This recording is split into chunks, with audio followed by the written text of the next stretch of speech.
Today, I have the great pleasure of speaking with Christoph Tessmar, who is the director of Barcelona Convention Bureau. Christoph has had amazing journey in our industry, from pharmaceutical to events to the head of the bureau in Barcelona. He also has a lot of experience, a lot of stories that I hope you will enjoy listening to my conversation with Christoph Tessmar.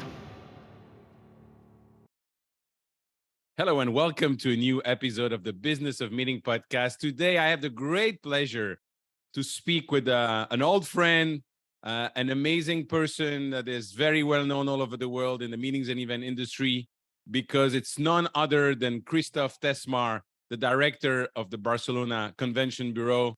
Christoph, hola, guten Tag, how are you? Hola, my friend. I'm very well, and it's a great pleasure to be here with you, with such a long-term friend like you are. Thank you. And, I was hoping that one day you'll find the time. You're a busy person, and we're going to discover, of course, why. But you also have an amazing and very inspiring journey. And that's what I'd like to talk about as well today. You're German, you're heading the Barcelona Convention Bureau. We're going to talk about that. But first thing first, how did you get into this industry? Yeah, it's my story is really funny. So I started to work for a pharmaceutical company in Germany a long time ago in 1981. It was like a university graduation, but working in a company. So I had to combine to work in the company and to be at the school. And in 1989, they told me that it would be interesting to go for a year to an international affiliate to learn how it works abroad, and not only at headquarters. And someone decided that I have to go to Barcelona. So in the 8th of January 1990, I took all my stuff in a old Golf and I went to Barcelona. I have to tell you that it was 2 years before the Olympics, and the transformation of the city was every day, So it was really an amazing experience, and even it was not so known in that moment. Barcelona was like wonderful, and I saw immediately that that might be a place to stay. So I rushed into the office of the human resources manager after a few months and asked him, "Can you give me a job here? Because I don't want to go back to Germany." And he said, let's see, let's think about it. And after a few days, they told me, yes, we can have a job for you. So we need someone to have a little bit of control on the sales force, the expenses, and also a little bit the quality control. And we think you can do that. But first of all, if you have to control the sales force, you have to go out to sell.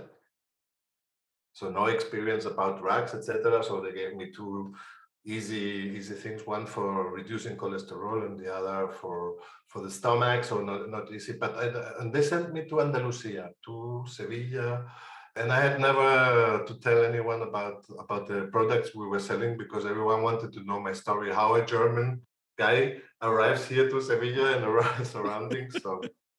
And one day I got a call from a marketing manager in the company. So we have a new product launch. And as the wall came down and Germany is unified, we would like to do an event in Berlin. And you as a German for sure can help us to organize it. And I had no clue about events, about nothing, but I said, oh, why not? I will try. And that was the start of my career in the meetings industry, because it was a successful event. So afterwards they said, maybe controlling the sales force is good, but maybe if we have some events or some congresses to organize, so you could do this. And step by step, the company was growing, so there were more events, and I became like a pseudo congress manager of this German company. And in 1998, this company was acquired by Hoffmann La Roche, and unfortunately, all had to leave. What happens with these mergers and I got an offer from Sanofi Spain to create a Congress department, because they had no Congress department. So I joined immediately, because I saw this as a great opportunity, because I liked it very much. So, and it was completely different, no, to be in a company like Sanofi, no, it's much bigger than the other one I was. And it was at the beginning a bit hard because they wanted to tell me how I have to do my job in this organization, and I said no, I think it's better that you understand that you have a Congress department, and we organize it with the Congress department. So and in 2005, Sanofi acquired Aventis. We became the second biggest pharmaceutical company in the world. And only for your idea, I had to organize in 2006 450 events with four people in the team in 1 year. How's that even possible? I have no idea. We made it, but I have no idea how we made it. It was a 24/7, 365 dedication because, but obviously there was no event in Christmas or in the summer break.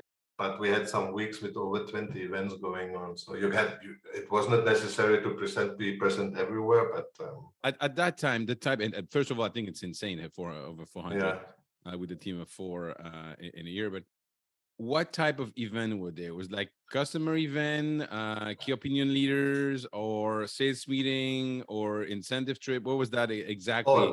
All you mentioned. We were participating on many international congresses, also national congresses.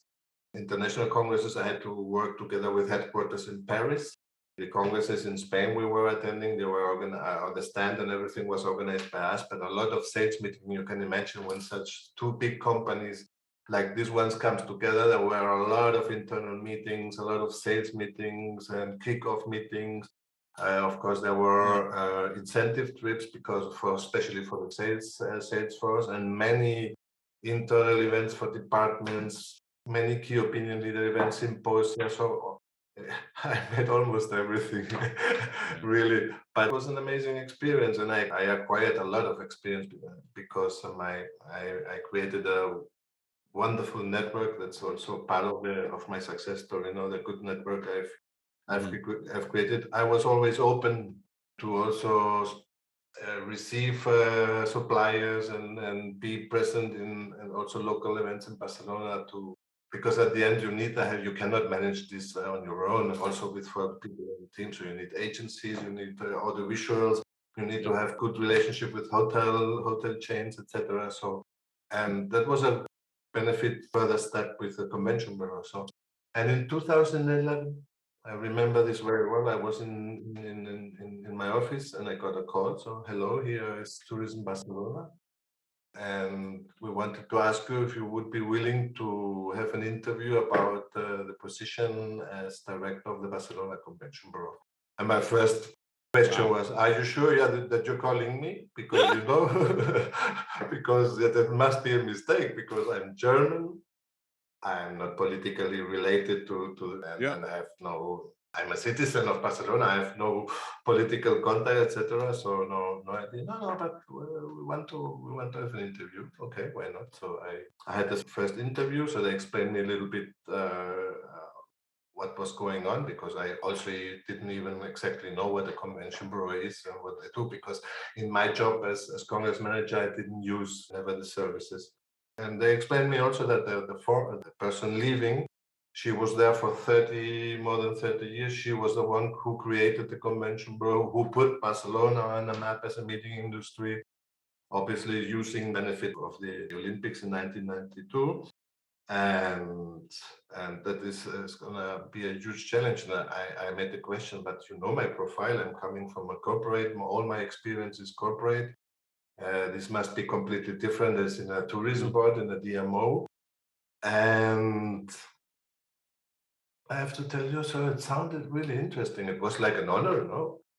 It was interesting, no, to make promotion and marketing to work for your city because after so many years in the city, it's your city.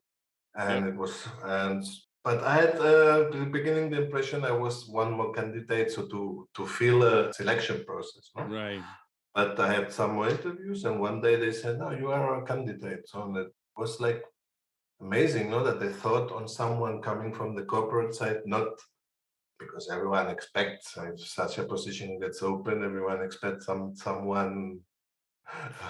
A friend or a brother from a politician or whatever. Yeah.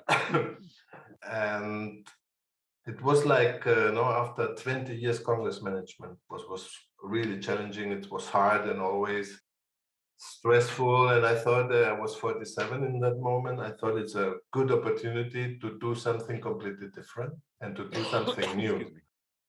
To do something new because so many years doing the same. And I remember your predecessor. I remember you. I remember the celebration and when you were introduced yeah, to the larger industry as such. But it's fascinating to me that first of all they came to you because each region, especially in Europe, but not only in Europe, each region is very kind of independent, very proud of. It's the same here. Somebody's from New York or from Long Island. It's not the same, or New Jersey.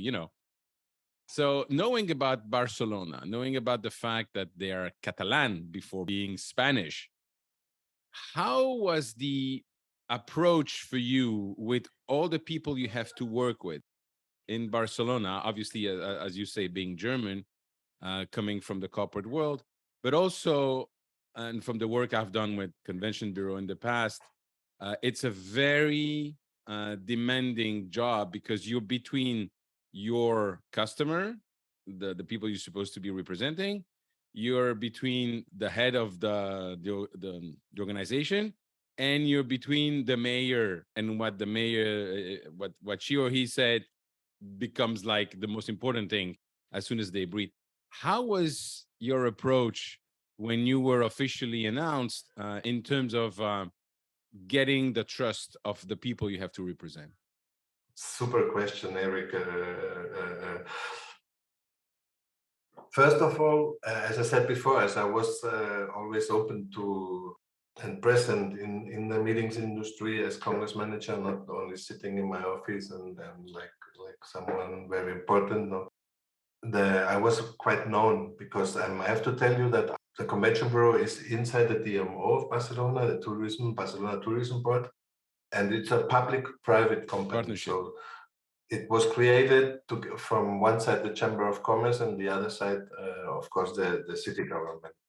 And it's based on membership. So we have in Tourism Barcelona like 1,000 members, and in the Convention Bureau, yeah, around 350. This has changed a little bit now with the COVID, but more or less are these numbers. So many people knew me. So, and from the private side, and especially our members, they welcomed me very well because everyone was expecting someone politically related, and they found it fascinating as a person with a completely different mind, really, with the capacity to change something. Because after so many years, the Convention Bureau needed to change a little bit, no? So and I was struggling really much with the Catalan language because I understand it very well. I was understanding it very well. Now, in these 10 years in the Convention Bureau, I made the effort to learn the language so I can speak with many people in Catalan. Maybe not an official important presentation because you have to speak in a familiar language to be a little bit to convince the audience, no? But in normal conversations with the politicians, also with other Catalan companies, or I can do it perfectly now in Catalan. But what I saw that everyone was like, people who know me were happy. So nobody complained about not speaking Catalan or not being Catalan related. And from the political side, there was a lot of curiosity because who is this guy? But at the end, they had to approve it. So everyone approved the proposal from the CEO of the tourism board. And he was like defending, no, I want really someone completely different. And I had a lot of interviews with him, a lot of conversations with him. And I think he's the right guy who can really change things and make Barcelona grow even more. So it was a lot of confidence in me. What is No pressure. no pressure. No, I have to tell you, the day after joining, there was the General Assembly. You mentioned it before, and but almost everyone said to me, "Oh, Christoph, are you really aware what a challenge this is for you?" And I heard this like 500 times, and I thought, "My God, what have I done? What have I done? What have I done?" But I had, of course, to learn the environment where I am, no, because coming, you cannot be on the same behavior as in a company like Sanofi, because these people are not used to. And but it was great because I could learn so much from the team, especially from their experience, how they have approached customers, etc., and associations and corporate clients, etc. And but I also could bring a lot of experience into with different views, no. And it took a little bit of to adapt the team to me, myself to the team, and also in the company where I am. But now, 10 years later, it was really a super successful move. And I have to tell you, I made this with less salary. I had in Sanofi a company car. I had a lot of benefits, but I thought that the project was so fascinating and so great that it's not all about money or benefits. It was really an exciting project, and looking back to the last 10 years where I had to manage a lot of challenges, we could talk a little bit later about it. I had no problem with anyone from the political side, from the private side, from the members.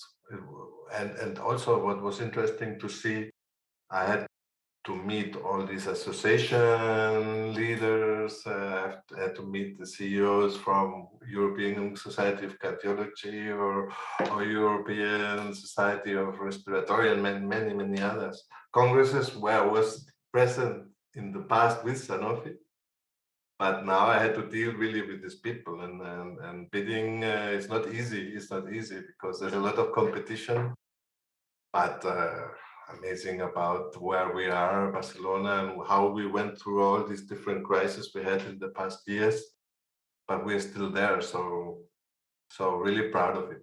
Really That's proud awesome. of it. Congratulations. That really impressive. Thank you. Thank you. Now, out of 100 calls you receive, how many are, can you get me tickets to the FC Barcelona? 50. But you know what? They don't ask for Barcelona against Valencia or against Sevilla. They want a ticket for Real Madrid. And I said, come on. This match, there are a million of requests for getting into the stadium. We have a big one, but of course there are a lot of requests, especially when interesting Champions League matches. So then we get some requests from abroad, but sometimes it's not easy to get them. Well, I guess the Champions League and soccer is an amazing ambassador for the city. Without any doubt. Do you plan in advance with a club, or is it something more out of your scope, or something that's totally different? But the Football Club Barcelona, I have to say, was member of the Barcelona Convention Bureau. The fact that they are not members, or we have frozen the membership right now, is because the stadium will go through a process of 4 or 5 years of completely new refurbishment, construction, blah blah blah, and we cannot use the stadium for events, so it doesn't make sense that they are paying membership fee only. So we, to be honest, we do not plan it in advance, because we cannot say we will have requests for this and that, and also you have to wait for the draw each year of the Champions League to know which teams are coming. But normally, if we play Manchester United or Paris Saint-Germain or Bayern Munich, so then we get some requests from there, and it's quite manageable with the club to get not 100, but maybe 5 or 6 tickets. It's possible. So, but as you said, this big ambassador, and always when we have these big matches here, then you see that people use it to visit the city, and it's also one of the big ambassadors and known everywhere in the world. So yeah. And to be in the stadium, I think you were there with IBTM when we had like a reception there, maybe. I was there with IBTM for the reception, but I was there with a friend, Fernando Caro, who's now the actually the president of Bayer Leverkusen. Yeah. He took me to. Do you say Nou Camp or Camp Nou? I never knew. Camp Nou. Camp Nou. He took me to Camp Nou, Actually, Messi was beginning to Yeah, play, Fernando Carlos. That's fun. and it was amazing, absolutely amazing. Yeah, yeah. 98,000 people. It's, many villages do not have even so many Yeah, inhabitants. absolutely. And and it's an experience, of course. So, and it's we do not actively promote it. I don't. We Hmm. don't. When I speak about when we speak about the city, of course, Barcelona is there, and when we need them on board, so we do it. But we do not want to say, "Ah, we are Football Club Barcelona." No? Right. That's an added value when someone is interested. Yeah, The absolutely. same with the other qualities of the city, you know, so that we have sun and good restaurants. And that's for sure it is, but we do not fix on it. So we give it as an added value. Yeah. Now That's you really you were amazing. you were mentioning crisis, Christoph, and as any major city in the world today, you face with obviously the what happened with the pandemic, but also you face with security. You face with what can happen to an airport, stuff like that. Do you have a system in place, like an emergency plan at the bureau, and when you feed it with information, then you can then inform your customer? How does that work? To be honest, we went through this crisis learning by doing because Mm, we do not expect it. And it's will be very short, but only that you can imagine what happened to me. That because when I decided to join the convention, I didn't even think about it. It started so in 2014, 2015 started with the problem of over tourism. So some of our for example, the hop on hop off bus is managed by our tourism board. So we got some attacks on this. Then we had a 1 month super strike at the airport with the security personnel, and that was like you might remember the images. People sleeping in the airport during so many days. It was really difficult to manage. And then in 2017, we got the terrible terrorist attack on the Ramblas that's right. Yeah, that you cannot expect. So it was yep, 1 week before the European Congress of Cardiology was supposed to come to Barcelona, and it took 24 hours that they made a super statement. Now more than ever, we support absolutely. Barcelona. Yeah, yeah, yeah, yeah, yeah. Was Good for them. amazing, and Good for them. then we had this big issue with the Catalan independency story. So with demonstrations during many days in the city with containers burning and you know then the people who demonstrate for a political reason, then it is mixed with people that they only want to destroy everything. Yeah, They don't even know about what's going on or what is the reason exactly. Yeah. of the demonstration. So but it was we had a UEG Congress, a Gastrology Congress in town when this happened. And 2019, there was the end of the trial of these politicians who made all this independency story, and they went to jail. So again, demonstrations, and you have seen it in the TV for Hmm. sure. And we had again the same Congress because they signed for 2 years, 17 and 19. And Wow. for example, only to tell you what you have to manage or to deal with. Friday night, a call, the Congress manager of the society was calling me crying that the board of the UEG was in a restaurant with the war in front of the restaurant and they couldn't even go out or go back to the hotel. Unfortunately, I've created such a good relationship with the police over the year because the police is important part of our business, Of no? course. Because and they're really helpful. So when we when we have something important in town, we do a security committee where the police is also there.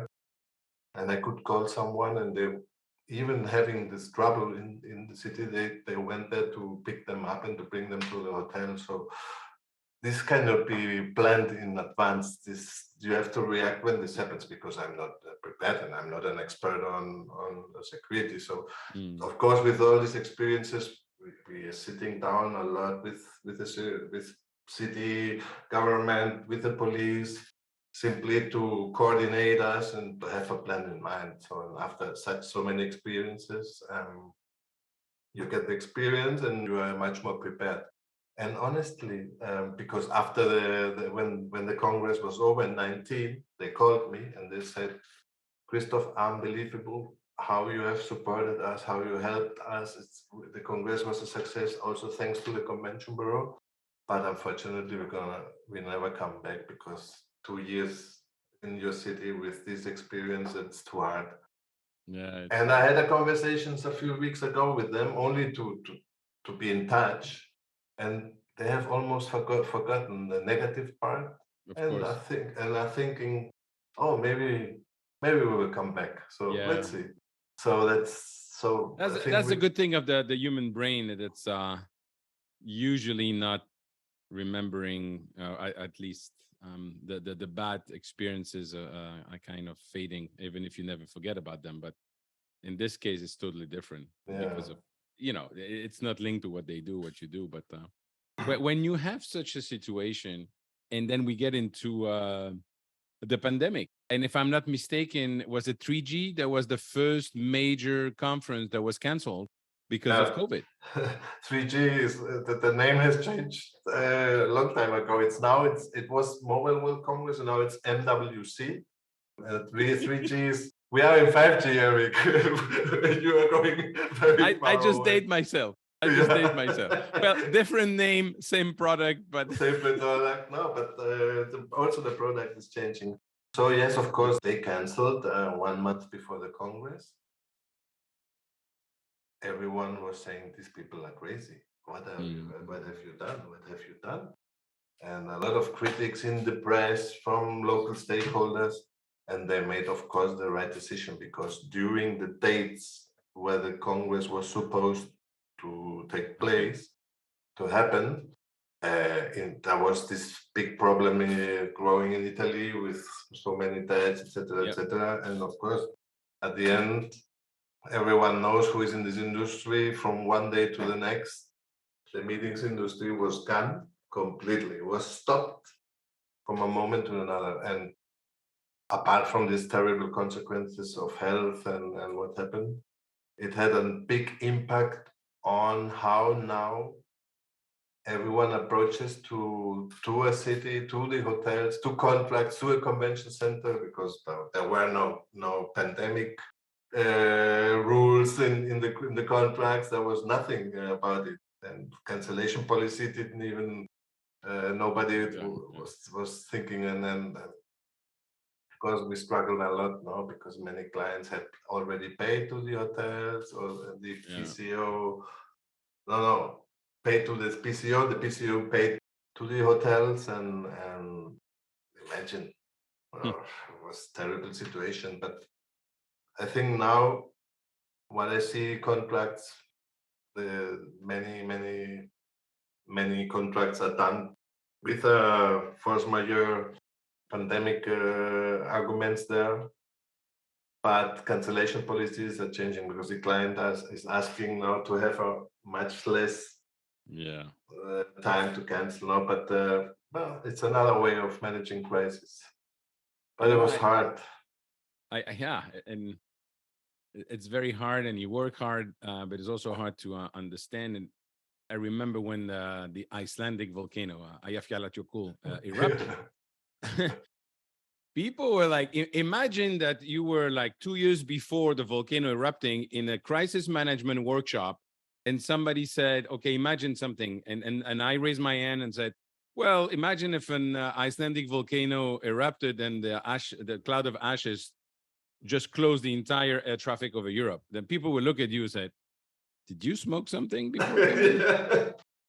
And now imagine that 3 years ago, you would raise your hand in the same workshop and said, imagine that we have a pandemic and the whole world closed. And they would say, Christoph, I mean, it's good to be, thinking about some stuff, but you have to be realistic. And it happened. It happened. Go to the psychiatrist and tell him your problems. No. But unfortunately, it happened. And the impact, I don't have to tell you, everyone knows. We don't need to have to talk about the impact of COVID and the impact of the ash cloud. We also, I think almost everyone suffered. We were at IMEX, I guess, in Frankfurt when this happened. So Well, I remember I was having lunch with friends in Brussels. And, lunch in Brussels, you can have one or two glasses of wine. It's totally fine. But one of us say, no, no, no, no, no. I'm flying this afternoon, so I'll stick with water. And then he got a phone call 10 minutes later. He hung up and looked at me, excuse me, he said, okay, give me a glass of open a wine. bottle. And I say, Mark, what are you talking about? And he goes, no, they're closing the airport. The sky was blue and that was coming. Actually, we had 5 projects the following week, including an incentive trip in Asia. So it's Yeah. No, that's what you have to deal with. fortunately, I could go back to Barcelona because I was flying to the south, the cloud did not arrive. Yeah, But we have to be prepared. So always. many things can happen. Unfortunately, I had to suffer a lot of them. So I have a lot of experience now in crisis management for sure. This is more the negative part, but there are so many great stories we have achieved in this past year. So you said 3G, and also to bring an event like this, and we have a few months ago in July celebrated the renovation of the contract until 2030. So this is for me, it's one I would compare it. It's the Olympics of the Congress world in your Yeah, city every year, end of February, which is amazing. a very low season Yeah, month, and it helps a lot to the economy of the city because of there's course. not so much tourism. So And you just you told me you just to close a very successful IBTM again. yeah, yeah. So it was really surprising because we were really not knowing what will happen. No, we had so through the organizers, we had almost the figures now about knowing how many hosted buyers and how many visitors and how many exhibitors, but nobody knew how the quality and etc. Mhm. So I think IBTM was struggling a little bit in the past, not only because of COVID, also many other things. And it was a big surprise. It was one of the best and most successful IBTMs in the for sure in the years I'm in the convention bureau, because I knew Wow. IBTM before as a hosted buyer, but now being on the forefront, concrete business was made. I think almost all important associations were there, and not only we as a convention bureau. So we had a big stand with 45 members. Our members were really happy. Good meetings, good business, and I also talked to many other friends from other countries and other cities. And almost the feedback was from everyone was very positive. So and also the other good thing is that we signed a new contract with Reed to have IBTM 3 more years in the city. So Congratulations. thank you. No, it's good. It's an important moment for our industry. So end of the Yeah. year, and so I many have so friends. great memories of Yeah, EIBTM in yeah. Barcelona. Yeah, yeah. To be honest, I'm missing you. So it was so nice to see you in Vegas after such a long time Yes. in Thank you. person. So Thank you. that was really smart. Thank you.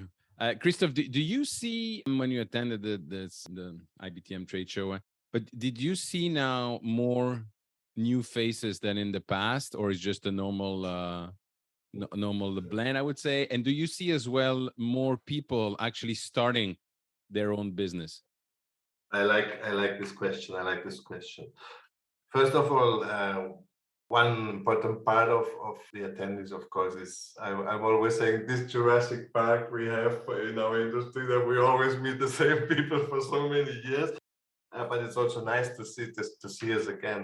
But it's also very nice to see many new faces and more younger faces. I'm still the Iberian chapter chair for ICA. Yeah. I'm finishing now in April, and we organize together with Readers, one of the agreements. We have a session always during IBTM, and since a few years we do it for students. There are tourism students that want to focus a little bit more on MICE, on meetings industry. So members or from the board or from ICA, so we are the speakers, 3 or 4, explaining what we are doing and giving them a lot of insights about what this industry is. And so Mhm. we try to help them and to convince them that they have to come, because for sure it's a big need to that new people come in our industry with Yep. different visions, with different ways of doing, of seeing, of Yeah. strategy, whatever, because it's necessary. Yeah, Man, and we it's are also amazing opportunities for the students that have no idea of the career they can have in this industry. no. I think with this vision always packed. The room is packed always. Before we were always struggling, and now who we bring as a speaker in this session, and then always the same, someone telling I don't know what. And we thought it's a great idea, and we're working close with universities, different universities here from Barcelona and from Spain. We had also from Valencia one, but also international universities are getting more aware of it, and we get also international students. And what better to have people like myself or Yeah, from the convention center or from one PCO explaining what they're doing and what this industry is. And you would love it seeing then the questions, because we give a lot of space for questions. We tell right. them, please ask us now, because if you have doubts, and we give them also our contacts that they can contact us afterwards, to help them. So we saw a lot of new people, young people, and that's nice. Also, for Yeah. example, with my the exhibitors in our stand, so from hotels or from agencies, they're bringing also new people, and it's nice to Awesome. see, because they are different views of the things, Well, what is you can. completely necessary. That's great, and you can share with the students this podcast. And they have close to 150 episodes just to learn Ah, about our industry. that's What about the people starting their own businesses? yeah. Well, Do you see more of that as we've seen here, uh, or is it something that what's going on there?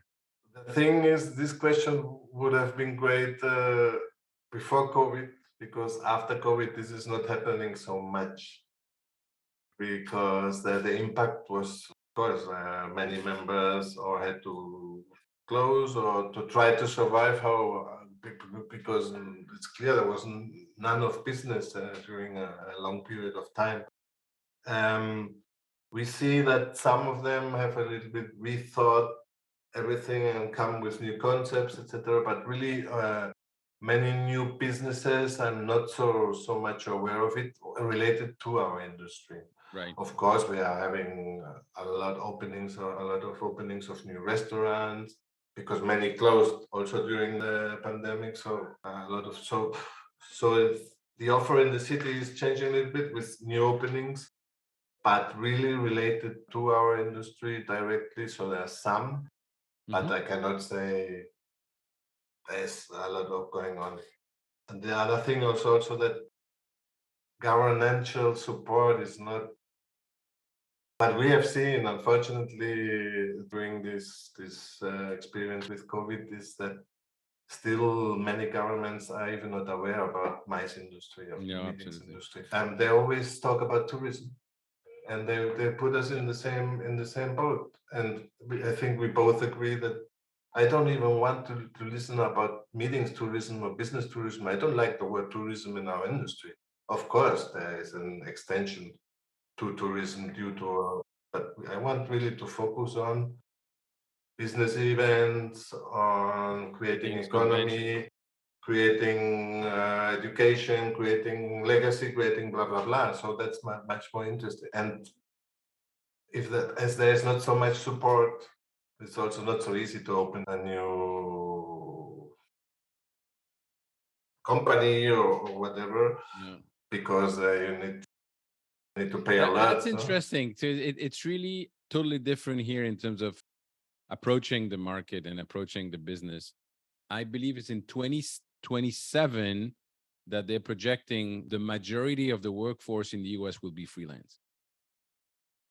They go over 50%. So, especially after a crisis like that, a lot of people that they don't want to go back to corporate or their environment. They want to they want to be their own boss, whether it's a solopreneur or starting their own business. But the environment, I guess, is different mentality as well.